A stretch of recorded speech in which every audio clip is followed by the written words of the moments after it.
gentlemen, episode 86. Yes.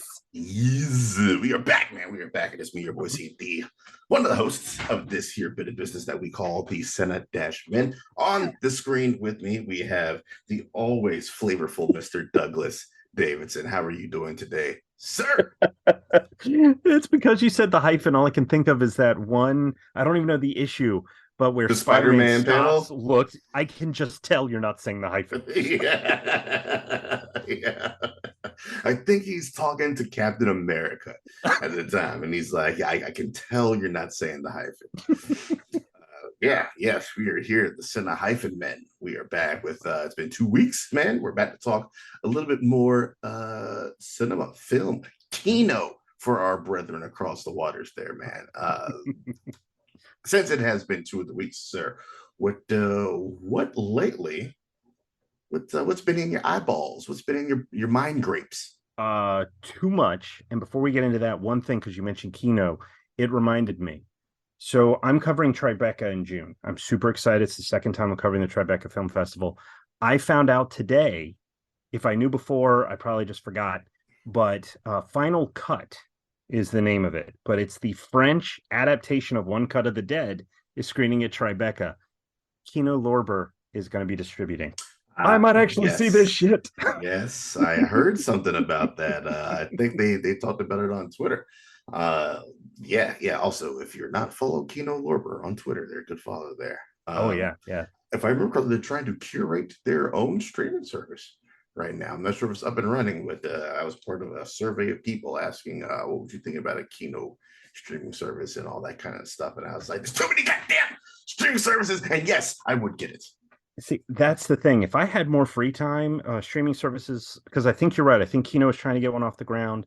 And then, of course, there's Criterion, which they put a lot of stuff on there, whether they've got movies in print or not from their catalog, which is fucking great. And then you've got Mubi, which is starting to add more international cinema as well, current as well as older. And like I'm going, where was this when I had time as a college student, when I was in graduate school, before children? Mm-hmm. Like this would have been amazing. And now I'm just like, well, we've watched 2 episodes of History of the World Part 2 finally. Yay! Maybe we'll finish it by 3 the end of the days year. to watch 2 episodes. We've caught up on Mandalorian, like. Anyway, but Kino, what's great about them is that they don't always put out home releases for like major movies. They put out a Blu-ray of Tank, and I still want to pick that up. Mm-hmm. I liked that movie when I was a kid. Don't know how well it holds up, but anyway, well done on that. I forgot that they were working on a streaming service. Yeah, man. A couple years ago, me and Kino, we were rolling kind of heavy. They were helping me out a lot. And then they started releasing 4Ks, and you went, "Fuck that!" Pretty much, yeah. I was like, "I need your 4Ks, Kino." I'm not getting a 4K of a movie from 1962.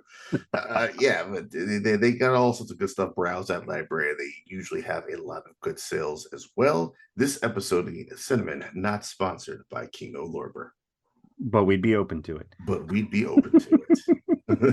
Well, because you mentioned that, I wasn't going to talk about it, but I think it's at least worth mentioning. One of the movies that I saw recently is actually from 1967. I watched a lot of older stuff lately. I've been doing a lot of home releases and restorations and packages. I hope I pronounced this right. Seijun Suzuki, Branded to Kill. It's a bit of Yakuza cinema, but not entirely. But the premise of it is that after he fucks up an assignment, the number 3 hitman underground in Japan ends up having a contract put out on him. Now, as I understand it, this movie was supposed to be a little psychedelic, a little bit weird. Is that Joe Shishido in that movie? If I'm understanding the pronunciation of the first name, he's the lead. Goro Hanada. He looks, and I couldn't tell if it was prosthetics or something else, but a lot of people describe him. What was that? It's cheek implants. Okay, he got cheek implants to try to look more American. Gotcha. Yeah, he just looks inflamed. I feel bad saying that. He eventually got him taken out in his older years. Probably a good idea. Branded to Kill was apparently, if I'm remembering right, it's number 37 Spine in Criterion. It was a laser disc. And then it got a Blu-ray release from Criterion. It got an Arrow video release. Arrows is out of print, as I understand it. And now Criterion has released a 4K version of Branded to Kill. Now, you were like, I don't need no 4Ks from 1960s, from the 1960s. The 4K on this is actually really beautiful. You get a lot more line definition. You get, particularly because this film is black and white, you get a lot more depth of color in the blacks, if that makes sense. You get more of those shades that the 4K and HDR provide, and the white is not bright so much as toned down. I ended up having an issue with the disc, which I'm pretty sure is my player, put in the Blu-ray, and the quality and image, the tightness, the sharpness, all of that drastically dropped.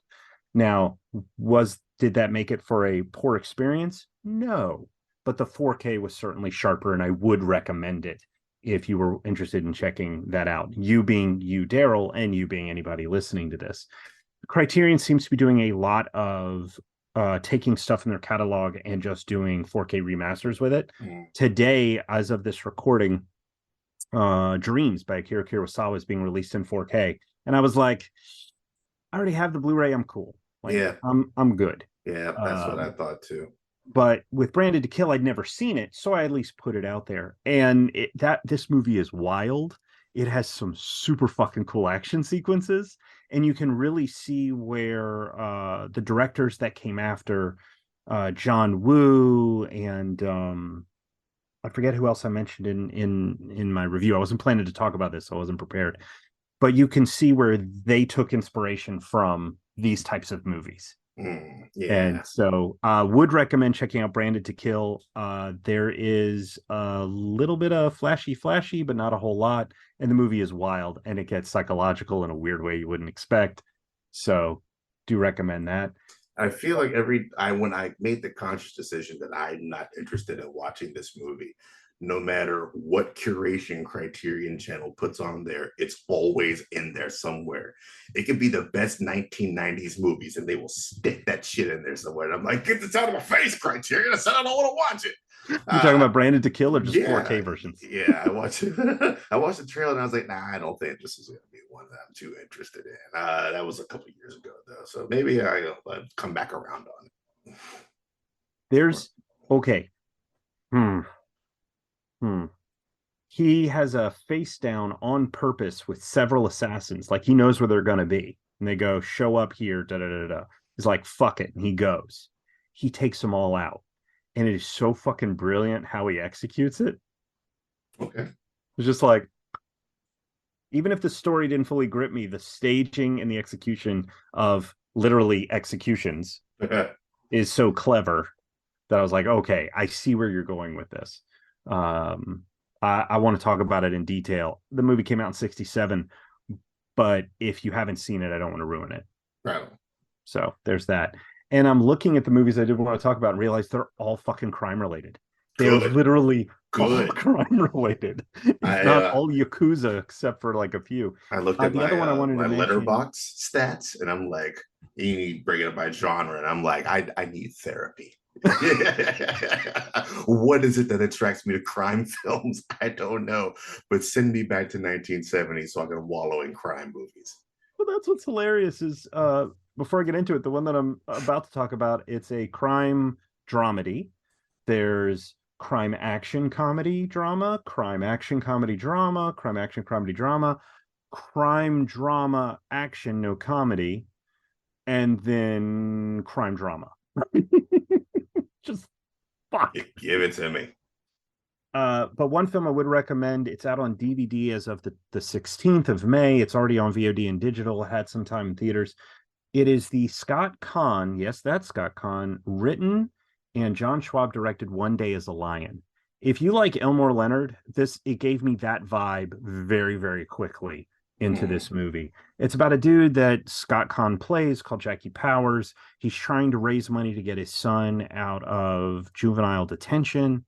And in order to do that, he takes a job to intimidate someone that owes $100,000 to another dude and ends up fucking it up horribly. Someone dies, and instead of being intimidated, the guy's like, you know what? What's stopping me from going to the cops? Fuck all y'all. So like, it's just this whole whole screwed up, fucked up situation. But it's Scott Conn, Frank Grillo, Virginia Madison, J.K. Simmons, Taryn Manning, Marianne Rendon. It's a solid cast of just people having a good fucking time.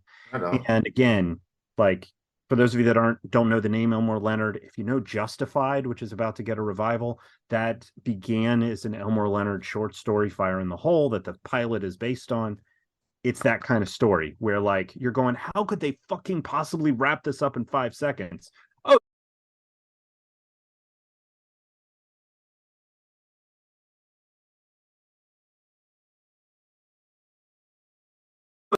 Elmore Leonard novel. and again, I need to revisit that movie because I watched it in theaters and my expectation was a Tarantino movie, and we got that, and I went, what the fuck was that? I wasn't into this. And then later learned about Elmore Leonard through Touch and through Sight through sound through taste. no, just Oh, Touch. okay. Just Okay. Touch. Great. It was. I didn't realize it was an adaptation. I read the book later, but Get Shorty and a few other things. Um. Anyway, Touch is another movie. Kino Lorber, if you're listening, please give us a Blu-ray. That's Kino a movie Lorber, that not the deserves a little bit of sponsors of love. Cinema. I want to mention another film very quickly called Yakuza Graveyard. It's from 1976. It is by Kinji Fukasaku. Excuse me. This is the director of the Battles Without Honor and Humanity. You Yeah. wait, you watched the first one? No. I watched Yakuza Graveyard. Which one is that? Which number is that? He's from the director of that series. This is Ah, separate from that. okay. Because I was But eyeballing the Arrow Video package joint the other day, and I was like, "Do I spend the money for the Battles of Honor Humanity?" I didn't. Whoa, it'll be on sale again. I didn't stupid realize that there was honeymoon. battle. I didn't realize that there was battles and there was new battles. Mm-hmm. I Mm-hmm. didn't realize that that was going on, but this was towards the end of the writer who worked with this director through most of the battle series and a few other things, Kazuo Kasahara.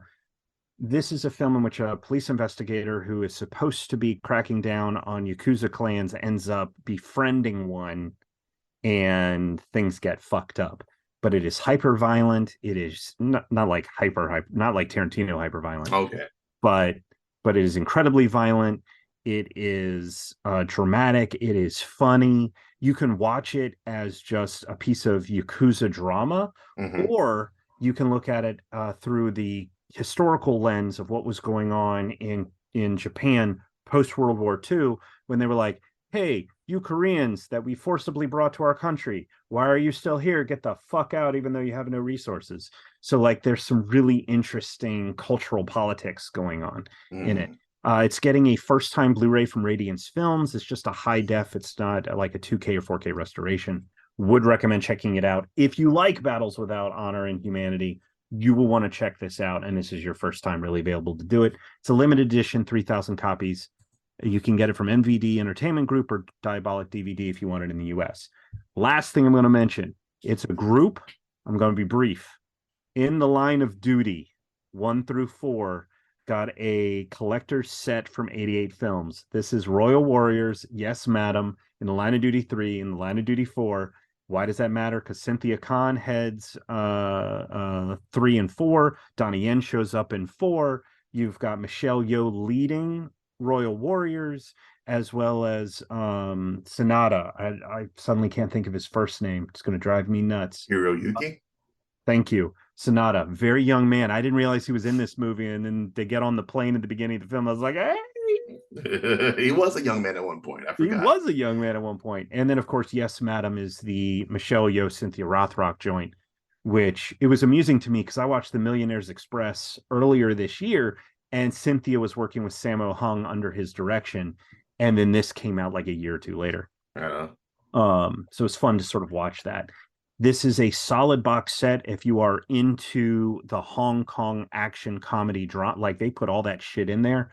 I was surprised by the amount of nudity in terms of actual like sex and other stuff. Dick. Oh, I okay. was surprised by the violence of it. Like, in the first film, Royal Warriors, the whole deal is that by happenstance, these 3 people prevent a hijacking of an airplane. And so those people go after these three in order to get the revenge because you killed our people, we're going to kill you.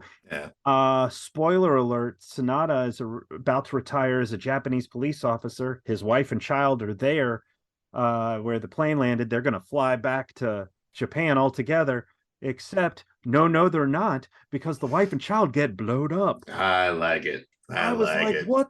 Wait, what? What? What? We've just crossed the line. What? And the We've just movies crossed take it the from line. there. I I mean, saw they some. straight up Isn't do. that the Punisher's origin story? Yes, and that's kind of where this movie goes. Okay. My one issue with the first three is that they follow the same pattern of opening sequence with the female lead.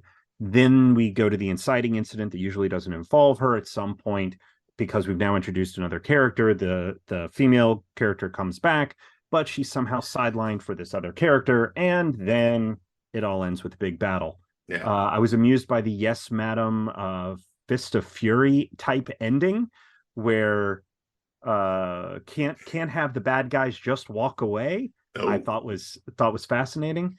And none of these four films are connected by characters or story. They're just crime stories. So if you're at all interested, Royal Warriors and Yes Madam absolutely live up to their reputations. The other two are decent, but you can snag them from 88 films. And those are my movies. There you go. Going in a different direction. I rewatched a movie I haven't seen since I was maybe 15. When it was on TV and I watched it, A Shot in the Dark. The second or third Peter Sellers Pink Panther movie happened to be on. And I was like, I remember really fucking digging this as a kid. 1964, because apparently it's just the decade we're living in right now. And it is absolutely nonsensical from beginning to end. It, not quite your standard murder mystery.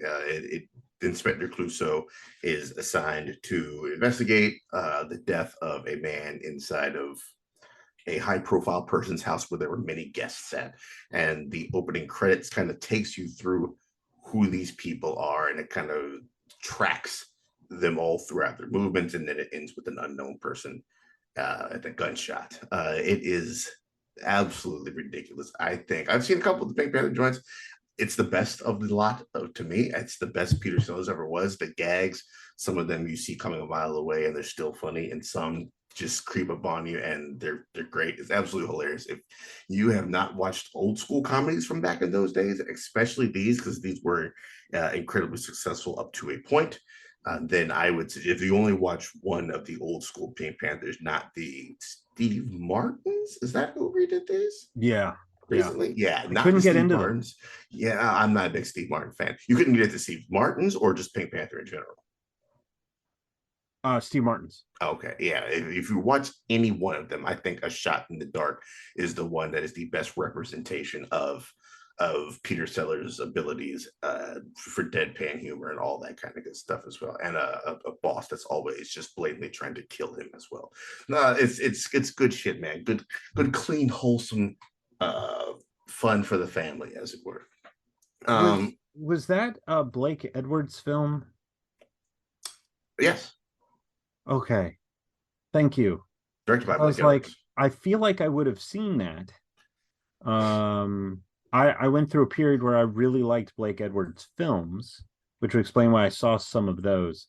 There were like I also got into stuff like Blind Date Mhm. and A Fine Mess and stuff like that. So I was just curious. Thank you. Yeah, yeah. This is one of the good ones, man. Go ahead, check that out. A Shot in the Dark. I also watched Extraction in preparation for Extraction 2. We got coming out June next month, 16th? I do believe. Yeah, yeah.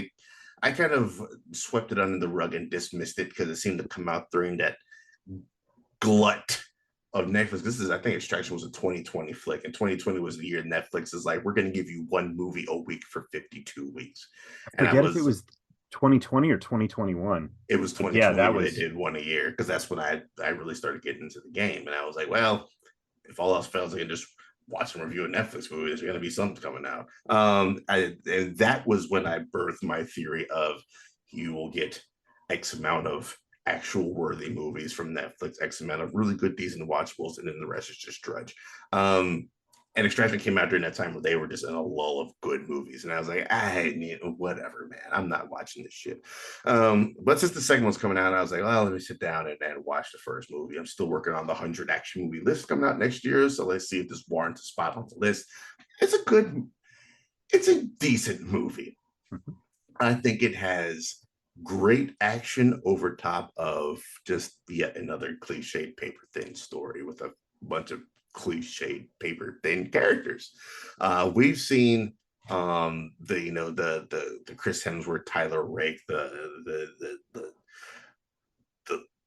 down on, I wouldn't call him down, yeah, down on his luck, just always drunk, just got to get himself together for this one easy mission, which of course turns out to not be an easy mission. The one person that's like, you've got to get yourself together and clean. All those cliches are in there, man. And it turns out exactly how you expect it to turn out. This is every action film in the 90s just redone with better stunt choreography, better special effects, better equipment at hand. But even with so far, I'm hearing nothing bad from with this paper thinness, it is still damn entertaining. The Raid is paper thin. John Wick is paper thin. I think The Raid is paper thin with great character development. I think John Wick is paper thin with great character development. I think this is paper thin without a lot of good character development. Like he at the end of the movie is in a different mindset than at the beginning of the movie. But yeah, he did. No, apparently not if we're getting Extraction 2. Oh, well, that's because they found him, but he dead at the end of the first one. Oh, okay. Well, I guess we're getting a cybernetic Chris Hemsworth for this. I haven't watched a trailer of any kind. I don't even know if they released a poster today at the day of this recording. Have they dropped the trailer? They've released a teaser trailer, and I think some of the scenes in the teaser are similar to the ones in the posters, and all the scenes from the posters will be part of the 20-minute oneer that they're putting in to this one. That's the other thing. They had it was about 8-9 minutes in the first one. A great oneer. I would give it up to you can put a good oneer in a drama, following characters over here, this, that, and there. But you put a good oneer in an action movie, and it's just shout out to John Woo and his oneer, and was that Hard Boiled or The Killer? I can never remember. I can never differentiate those two movies. But yeah, it's good. It earns its spot somewhere in the 100 action movie list. I will not reveal where. But I enjoyed it. Not yet. I enjoyed it for what it was, man. It's better. I went in with low expectations, better than what I expected, but not specifically just because I had low expectations. Like it's legit a warranted film. Right on. I first of all, by the time that this episode gets into your ears, the trailer should be released. I believe today the posters were released with a tease of tomorrow, the full trailer coming, which makes sense for about a month out from the release. I am hoping to cover it, but it's happening during Tribeca, so we'll see how that goes. I went and pulled up my review just to see, because I've wanted to revisit it and just no time and whatever. I've still got movies from the last Criterion sale I bought staring at me. That's what I'm going to look at first chance I get. I'm done with you in Criterion. You don't respect that's the why game. I'm not buying anymore. I'm not buying anymore until I watch these. I got 2 more coming in this week. There you go. I already forgot what I bought. There was a 30% off sale, so I hope you took advantage of it. But I just revisited the review while you were talking about it. I was like, apparently I fucking loved the movie. I thought the action was great. I thought, yes, it's stuff that we've seen before, but it was done in a way that felt unique. Like I felt invested, and I found myself being surprised while watching it. And some of that maybe could be attributed to it felt like a big screen movie watching on a small screen. It came out in the summer of 2020, so we were a few months into who the fuck knows what's going on.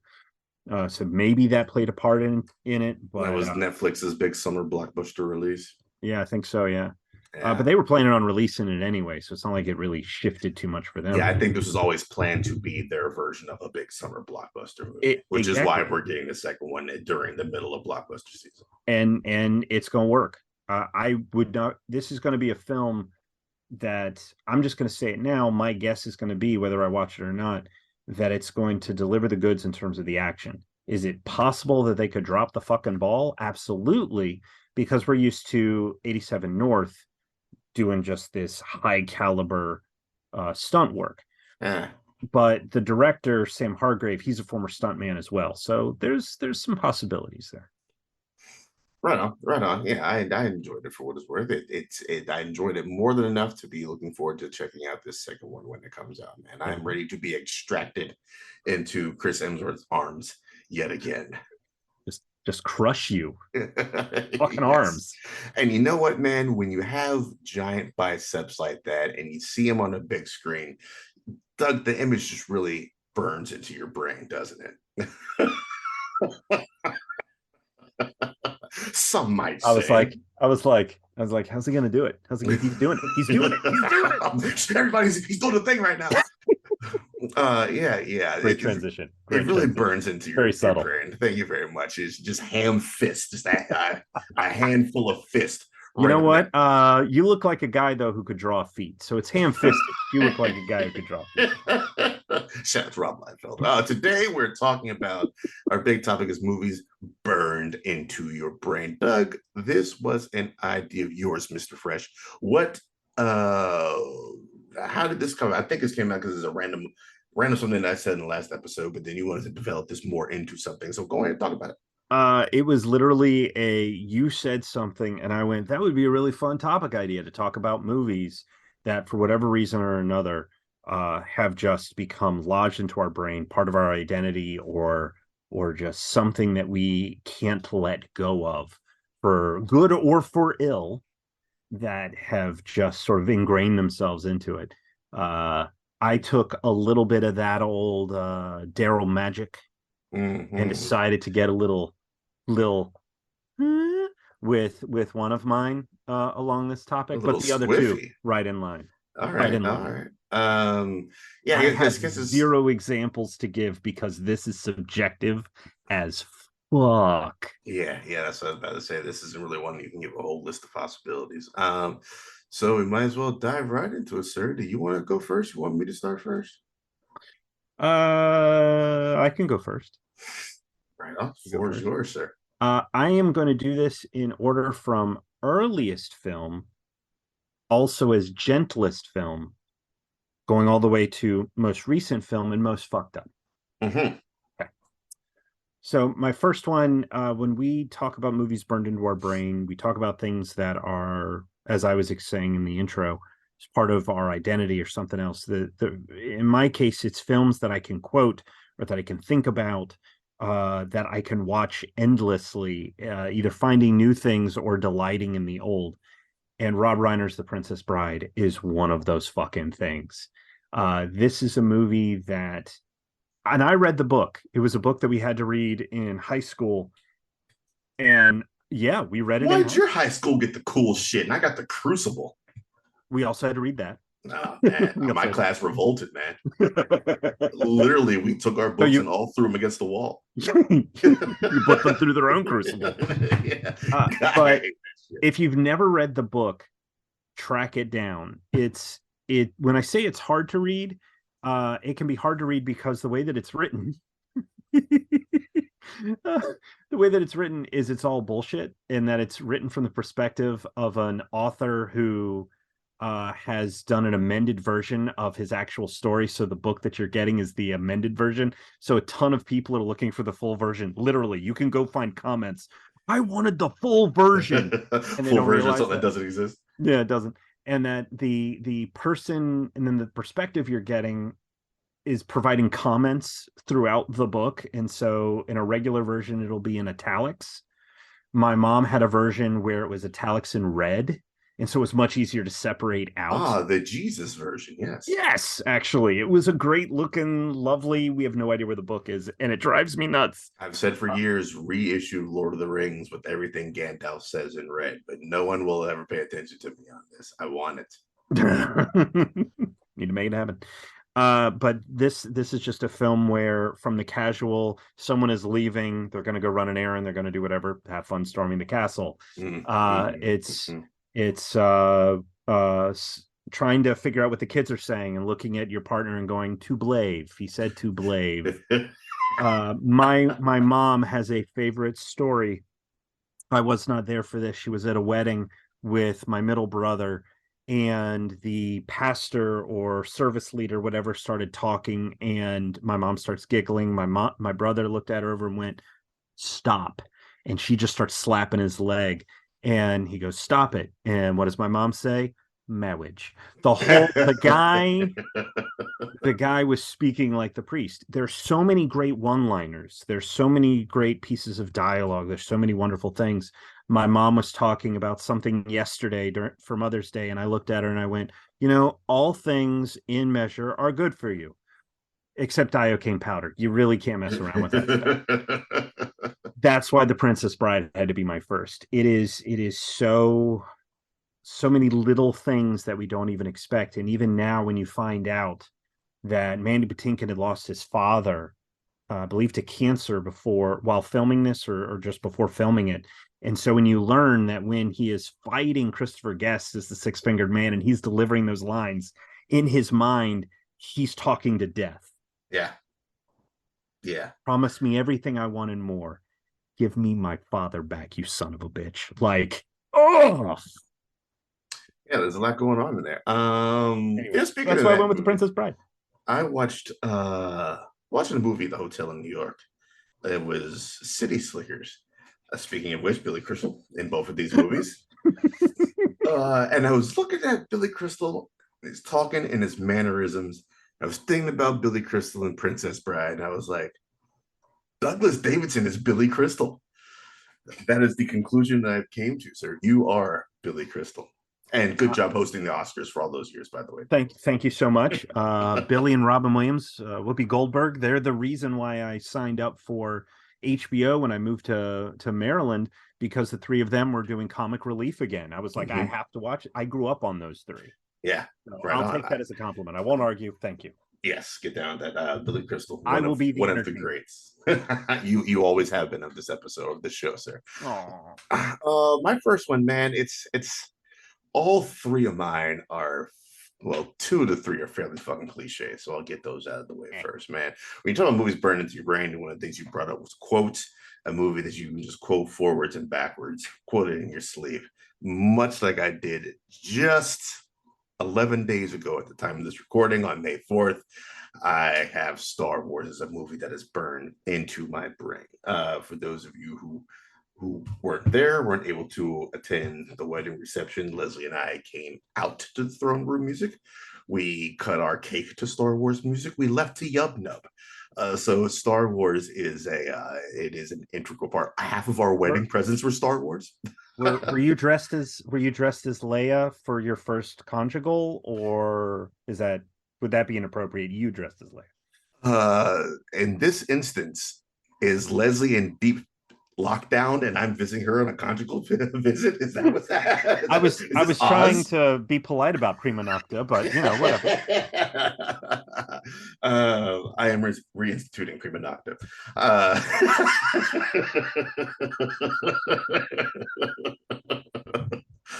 Really didn't want to spit water all over my computer monitor. Thank Maybe you. my favorite line from that movie. Yeah, it's man, it's Star Wars. It's what got me into action and adventure, and realizing that movies can just be fucking fun. Yeah. And it caught me right at the tail end of that age where it should capture your wonder and your imagination. I love everything about it. Of course, it is the reason why I love the Star Wars universe in general, is because that first movie is straight heat from beginning to end. Everyone's got quotable lines. John Williams' music is ripping and running and roaring throughout. Lucas has the dynamic pace where you need to have the dynamic pace. When it slows down for character moments, it doesn't feel slow because the character moments are so good. Everything about this movie I love and will love until the end of my days. It is burned into my brain. Even when I was working and it was just kind of on in the side, I was still quoting it over and over and over, left and right. Now, love this movie. That's great. It's absolutely great. One of these Yes. days, Connor will watch the third one. Excuse me, the sixth one. One of these days, I will reveal that I lied to my daughter at a very young age when she asked, "Are there more than three?" And I said, "Of course not, honey. There's only three." I find it hard to believe in this era of the sequel trilogy that she hadn't yet figured it out. I'm sure when episode 7 came out, she figured it out because it was before episode 7 came out when she asked. But yeah, yeah, good shit there. What's your second one? My second one is another film which may seem strange to those that don't know me very well. But It's New Jack City, which is really weird.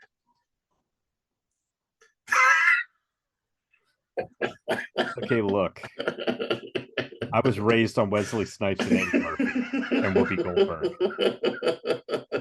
I don't think I've seen New Jack City, but it ain't far off. Like, I'm gonna get you, sucker. I loved as a kid, even though I didn't understand half the references. Yeah. So you joke, but it's funny because my number 2 is a Michael Bay joint, perhaps my favorite Michael Bay joint. It is one in which I can watch it anytime. The soundtrack is fucking phenomenal. I still own the CD from 1995. That's right, Bad Boys. It doesn't get any fucking better than this. Like, I love this movie. To me, if I had to rate it, I don't think I could, because subjectively, I can't be objective, because my subjectiveness is like, I love this movie too much. I couldn't rate it at all. It is so quotable. The action is fantastic. The tension and pacing is all there. It is a perfect balance of action, comedy, and drama. It found wonderful moments to bring you down from the previous situation while placing you in another one. It's just paced so beautifully that it flies right by. And to me, Bad Boys 2 is an absolute letdown, because to me, 2 felt like, okay, we've got to go bigger, but it didn't add anything necessarily. And while I'm a big fan, I enjoyed Bad Boys for Life, and I'm excited for 4. For me, Bad Boys 3 sort of reinvented the mythos of the world. And in Bad Boys, these are 2 friends that have known each other since high school. I am trying to figure out how Lowry kept it from Marcus that he'd gone undercover. Like, they don't even address that shit. Yeah. So that kind of bugs me. In the you didn't know, you 2 are like, there's a whole gag about Lowry sitting with Marcus's wife looking at a high school book, and Marcus thinks they're cheating. Like, come on. But anyway, I fucking love this movie top to bottom. It is a comfort film. It is in my brain. There was a dude at a camp that I went to up in New York. Shout out to Kutz. And all we did was quote Bad Boys the entire fucking time. Right on. That was it. And some Skittles. This is badges. You want badges? I sell you some. I don't know if this is my number 1 Michael Bay. It's this or it's The Rock, and it depends on whatever day you ask me. These are going to be the 2 that flip flops. I love me some Bad Boys. That's when I was like, who was this Taya Leone character I'm seeing on the screen? Shout out to David Duchovny at the time. It's man, it's so good. And you're right, it's a great balance of 3 different tones without feeling tonally imbalanced at any time throughout the movie, man. Shout out to John Spider Sally in that movie as well, the Chicago Bulls fame at the time. Yeah, man. Is he the one that is the computer dude that's super tall? He's super tall because he's a professional basketball player. Oh, and what's his name? There's a bunch of, like, Michael Imperioli. He's the one who's selling tires. I know tires. I don't know anything about any drugs. I know tires. Joey Pants is the boss. Mm-hmm. So much good. Or you got here. Every single one. Him shooting the hoops in the gym. Well, that shit is tears every single time. And also Kevin Corrigan, who does not get enough stuff, in my opinion. I like that guy as well. He's always a good background character. He's a good background character in Superbad as well. My second one, man, keeping the cliche train on rolling, man. Burned into my brain, quoted all the time, but it's best to quote it at the end of the year while you're wrapping up gifts. Die Hard is my number 2, man. Ho ho ho. I've I've got a got a gun. machine gun. Ho, ho, ho. One of the almost perfect action movies that exist. One of the earliest examples of a movie that perfectly blends great action and great character development, something that the big heavies at the time were not doing. It was all shiny muscles and giant machine guns. And this comes along, this scrawny dude whose marriage has fallen apart, has pretty much fallen apart at this time. He's not happy with himself. He realizes what an asshole he's been, and he's just caught in the worst circumstance ever. This isn't the military coming saying you are our special forces retired best soldier, highly decorated of all time. We need you for this mission. It's a dude at the wrong time, wrong place, and no shoes. Everybody has a great arc. Almost everybody with a line has a great arc, all the way down to Ellis, who has a great arc for the little bit of time that he's in there. I love everything about this movie. We will listen to the commentary. There's so many, as it is on a number of movie sets, happy accidents that just lend so much credence and credibility to making the film that much more realistic. Of course, it's famously known for being Alan Rickman's first theatrical performance, man. There's so much great shit plucked from the stage, so much great shit going on all throughout it. I love it. It is fun. It is endlessly quotable. One of those movies that's burned into the brain, man. Right on, right on. That is a solid pick. It is a film that is part of Crystal's family's holiday staple. It's Mm. that and Christmas Vacation. So I've watched that with both of those with them quite a bit over the years. Die Hard is one of my favorite Bruce Willis movies. It's not the first one I'll reach for, but it is so consistent in terms of grabbing your attention no matter what's going on that if I were to stumble across it on TV, I'd say sure. If I were to walk into a room and Crystal's watching it, I would sit the fuck down and watch it. So no, that's a good one. That's a good one. Hold on a second. What? Is the first? I just gotta make sure I'm looking at the right movie. So you said it's not the first Bruce Willis movie. Mhm. If I find out that the first Bruce Willis movie you're reaching for is Hudson Hawk, you and me are fighting. Well, it's been a delight doing the cinema with all of you. I fucking knew it. We Yeah. had we had a Kit Kat, we had a Butterfinger, we had a Snickers, we had all these little mini candies at our wedding at the table. So I will fight with anybody. I fucking love that movie. I I was knew it. almost in this list because the number of times I've tried to have a conversation with Crystal because the kids are going nuts, and I just stop and look at her and go, "I'm going to speak with the dolphins now." I knew it. I But knew it. Willis also has Lucky Number 11 is, I think, a great film. Though Willis is a minor role compared to Josh Hartnett, who's leading that one. My Whole favorite Nine Lucy Liu Yards is fucking performance. great. What's that? I said my favorite Lucy Liu performance. Oh, I love her. She is sort of effortless in everything she does. Mm-hmm. And she's just so goddamn delightful in that movie. So damn delightful in that movie. Anyway. Anyways, what's your second, sir? Okay, I'm gonna depress the shit everybody now. Because Here those of we you that go. know, I've watched this movie once. I missed school because of this movie. So when we talk about burned in our brain, it's because I don't want to think about it. But every now and then, like an intrusive thought. And again, those of you that know will know. Those of you that don't know, don't do it to yourself. Paul W.S. Anderson, 1997, Event Horizon. This movie fucked me up. I was in high school, and my senior year, my mom and I had moved to North Carolina, and my mom trying to be like, this is a shitty situation, and we're gonna make things better. So I was allowed to have a TV in my room, and had a cable box so I could watch TV. And it was at the foot of my bed, and this was all new for me. And it's like, oh, I could play video games before I go to sleep, or I could watch TV, whatever. And I found Event Horizon on one night before school, the night before. Mm-hmm. Have you seen it? Yes. Okay. Blood Orgy.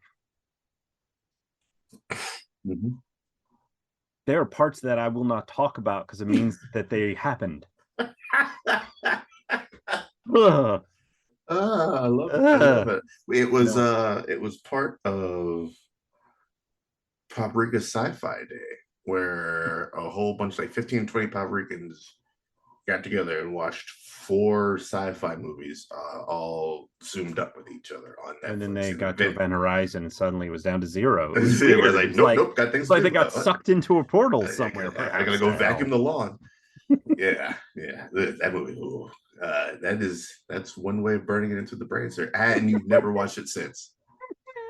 Do you ever plan on watching it again? Fuck no. Like there are films that I was scared to watch because, and I think we've talked about this before. What's the Close Encounters of the Third Kind? As a kid, I Love thought it was a it. horror movie because of the bright lights, little kid opening the doors, like, oh, it's fucking Poltergeist. I don't need to be involved with this. So I didn't see that until a couple years ago when it was doing a theatrical re-release, and Chris was like, "You have to go see this in the theater. It's not what you whatever." Me and Leslie's first date, that theatrical re-release of Close Encounters. Right on, right on. Great movie. Definitely not a horror film. I have since, particularly trying to be better at my job as a critic, I've gone back and watched. I now am not only attending horror film festivals to watch current stuff that's being released, but I've also tried to go back and pick up other things. This is a movie I don't ever plan to watch again. There are films that I have seen as a critic that I've reviewed that I'm like, there's no, I will never ever watch this again, and that's good. But I'll tell you why you should check it out. Event Mm-hmm. Horizon. Shh, We don't need to talk about that. We don't. images. We never need to talk about. Which leads me into my last movie. Event Burned into Horizon my 2. more Sam Neill's face. Uh, you talk about fix burning the brain. For me, this is, I think, the ultimate comfort movie for me. It's the movie that I watch when I'm sick, which has become highly increased since I got married. Some weird correlation there I'm not quite sure of. Oh, yeah, I got Samson. This a movie that is endlessly rewatchable.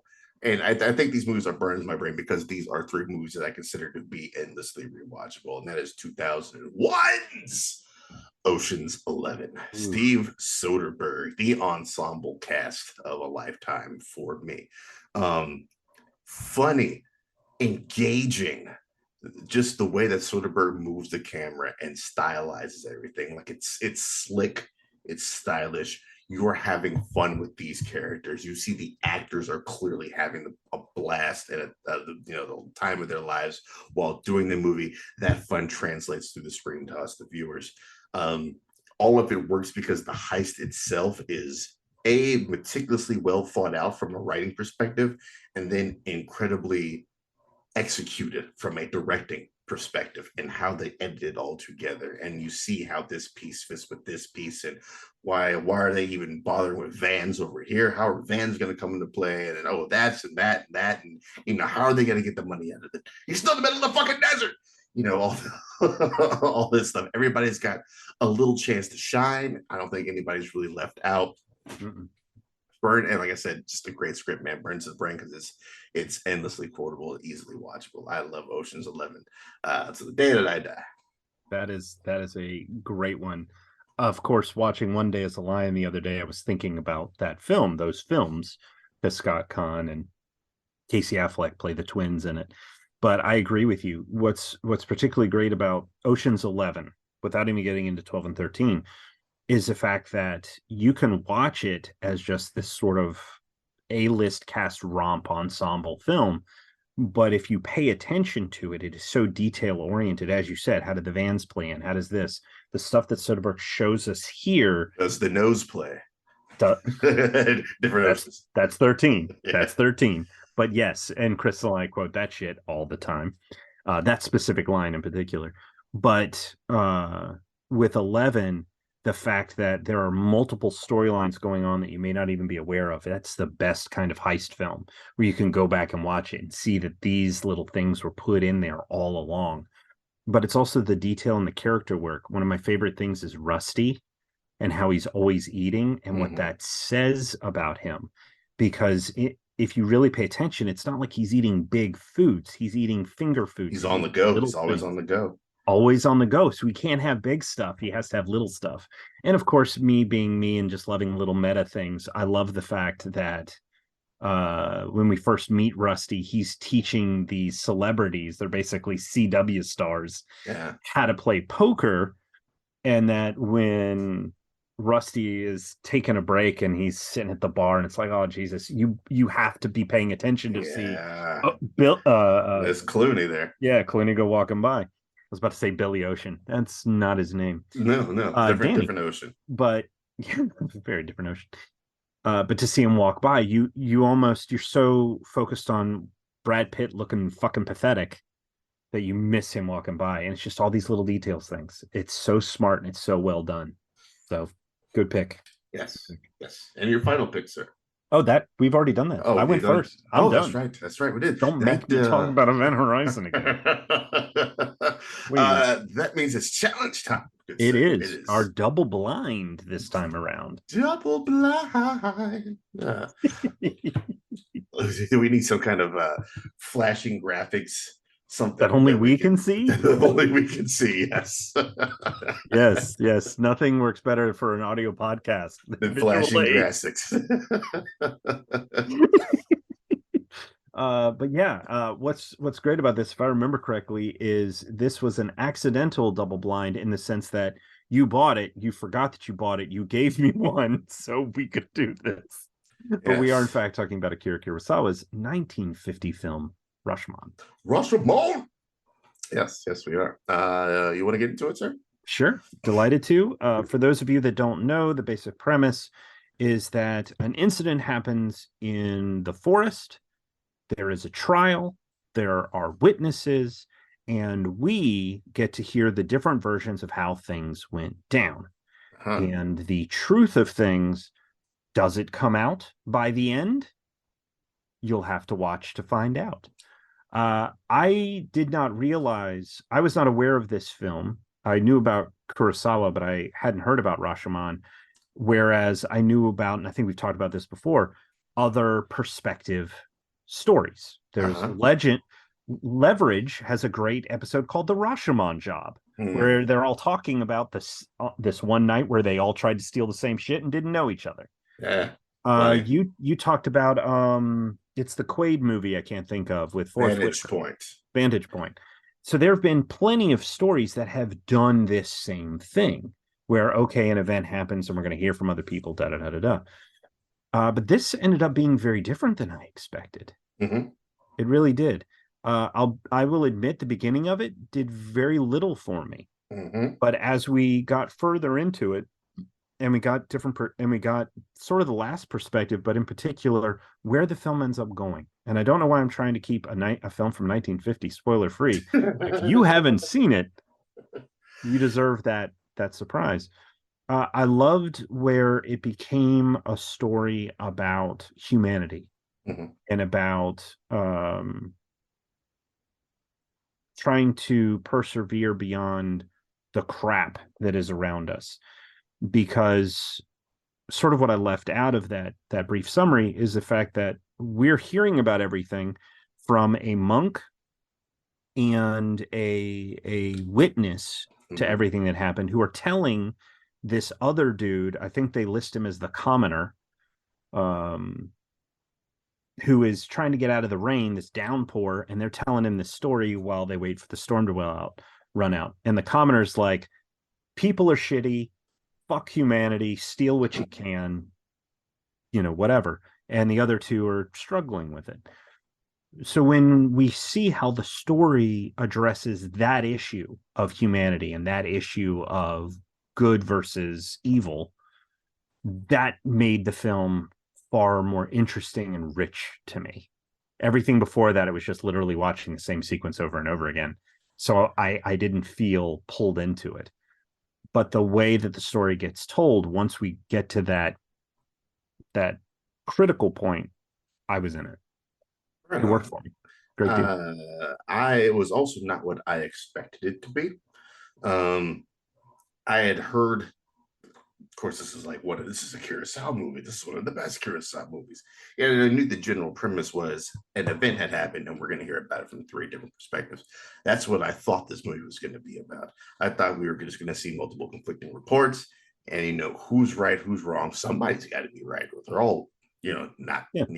not quite on the level. And wasn't really feeling it.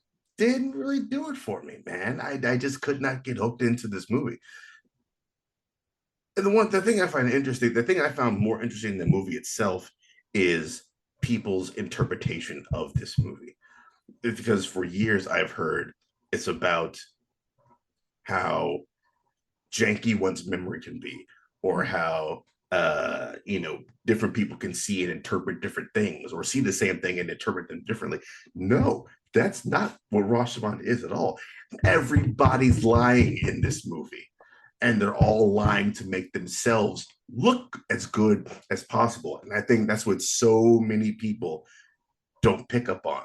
Or if you're just picking on the most surface level you can, then you're not going to see that's what it's all about. Is if I'm telling a story and I don't think you haven't acknowledged the story, then I can fabricate any event I want to make me look good, even if I'm talking to an official of some kind.